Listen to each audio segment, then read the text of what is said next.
Welcome to the This Is His Story podcast, the executive director and pastor guide to sowing and reaping online givers.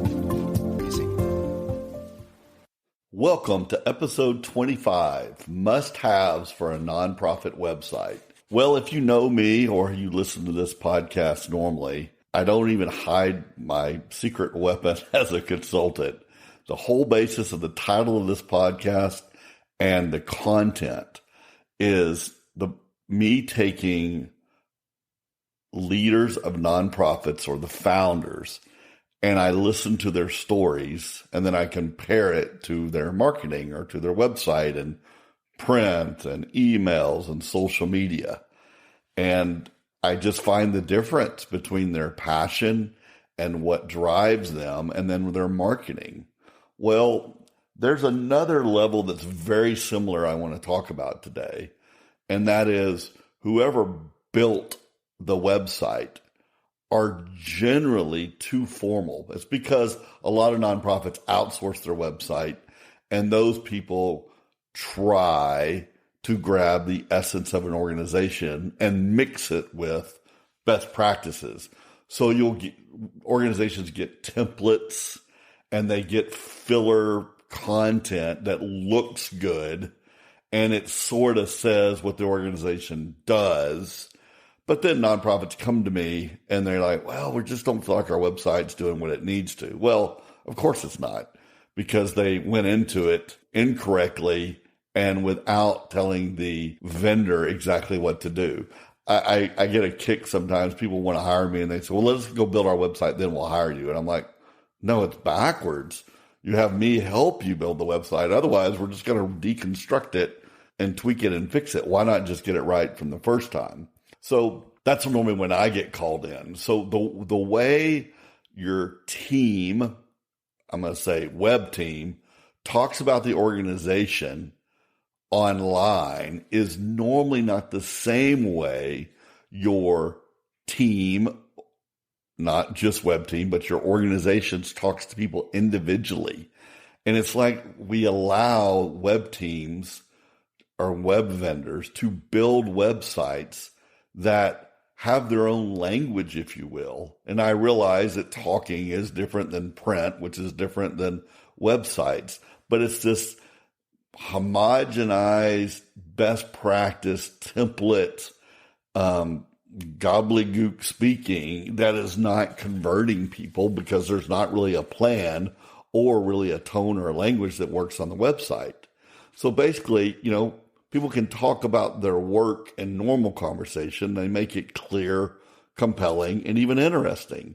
But when you go to the website, it's more dense, it's confusing, filled with jargon and taglines that weren't really well thought.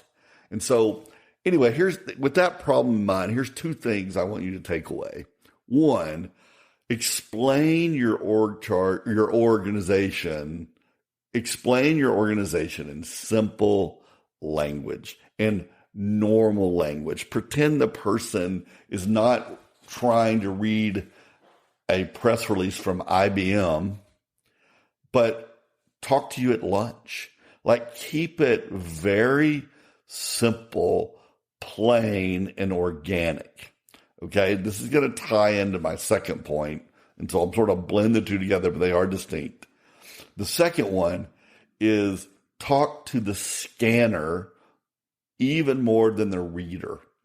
What happens sometimes as an organization, we think we have so much to say, we hand out press releases and documents to your web team, and they copy paste the content into their template. And what it does is it doesn't tell a simple story, especially a simple story to the scanner. Listen, let's think about this. You and I both are scanners. We get an email. We sort of scan it to know whether we want to read it or not.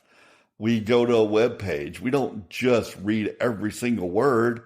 We scan the title. We just sort of crisscross our eyes to pull out the point. Well, if that's what we do, that's what a lot of your donors do. They do it with emails. They do it with social media.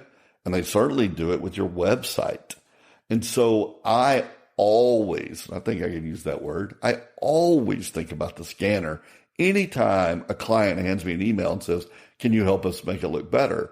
I will bold things. I will pull out pull quotes. I will throw in images that somebody who didn't read the email at all can still walk away with the essence of the email because they scanned it. And if you just sit there and copy paste words, that's not going to do it. Who has time to read all the words? Here's the thing. I'm not saying the words don't belong there. There is a small segment of the population that will read everything. It's a small segment. Even the people who love you won't read everything. Maybe if you're lucky, they will from time to time. But I don't mind the content being on a web page. I don't mind it being in an email because, one, it helps with search engines, and there are some readers, you got to give them what they want. But in general, it's the scan. Well, then if it's the scan, you've got to put everything in simple language so that they feel like they're being talked to and not reading a formal press release. Like sometimes we try to sound official or trustworthy, and we fall back on a style that we may have learned in school, or we feel like it's professional or academic or whatever, versus just putting everyday human conversations and feelings and thoughts in simple language for our users to consume.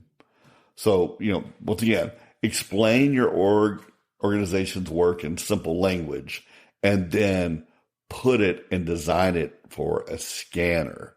Make sure clarity comes before everything else. Obviously we don't want misspellings and we don't want horrible layout and whatever. But at the end of the day, if somebody can go to your website and just sort of scroll and say, oh, I know what they do. I know what they're passionate about. Oh, I'm allowed to be part of this and I know where to go to do that. Like just simple overview of your organization. And I know, trust me, I know I've been doing this 25 years. Almost everybody says the same thing. Well, we're unique. Well, of course you're unique. Every organization's unique, but you're unique just like everybody else. And so some organizations are like, well, we do this, we do this, we do this, we do this. And then it looks like somebody threw up on their website or their homepage of all the stuff they do. And they're proud because look at all the stuff we do. And I have to come in and say, well, these really bundle into this, and this really bundles into this. And at the end of the day, you know what? It all really fits under this. This is the statement, and this is who you guys are. And they're like, oh, yeah, you're right. You're right. Like, yeah, wow, we really got a mess here. Like, yep, you sure do. And then I help them fix the mess, right? I bring in clear eyes because organizations get stuck in their procedures and the guy before me told me this, and here's what I believe to be true. And my boss the other day said this in a meeting, and, we're all rallying around that concept. And I just come in and I'm the devil's advocate consultant. So I get away with things that poor employees don't get away with. If they said, their heads chopped off, I get to say it. Like, this is confusing. And are you talking to your donor here? Are you talking to the people you serve here? And I just push them because they over complex. They don't keep things simple. And you'd have to do a lot of reading to know what they do. It's funny. I sometimes talk to people on my intro conversation. I'm ask them, what do they do? And they tell me. And of course, I'm really interested in what they do. But really part of what I'm doing is I just want to hear what their answer is. Is it a 30-second answer? Is it a 3-minute answer? I asked a guy once, and I swear he didn't take a breath for 30 minutes, telling me everything he did. And then I just said, well, can I repeat that back to you? And I did it in 10 seconds. He goes, yeah, that's right. And I go, okay, well, yeah, I feel sorry for your web readers because if your employee takes all that stuff you just said and put it on the website, good luck with getting a donation. People wouldn't even understand what you're doing or why they need to be a part of it.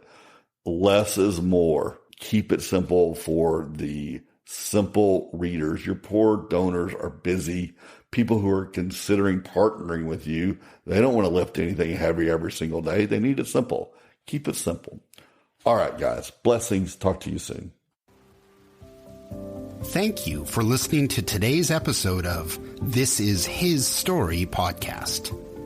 Overwhelmed at all the technical terms, trends, options, cost, invoice signings for your organization's digital strategies?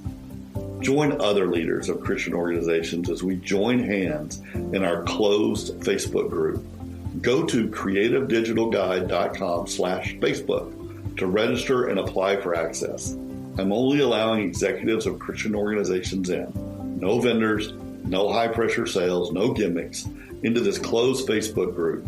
Sign up today and be encouraged and informed as you lead your Christian organization. Looking for a free resource to help your organization move the needle on new names and donors? Watch the 5 simple shifts to gain dedicated donors with your digital strategies webinar.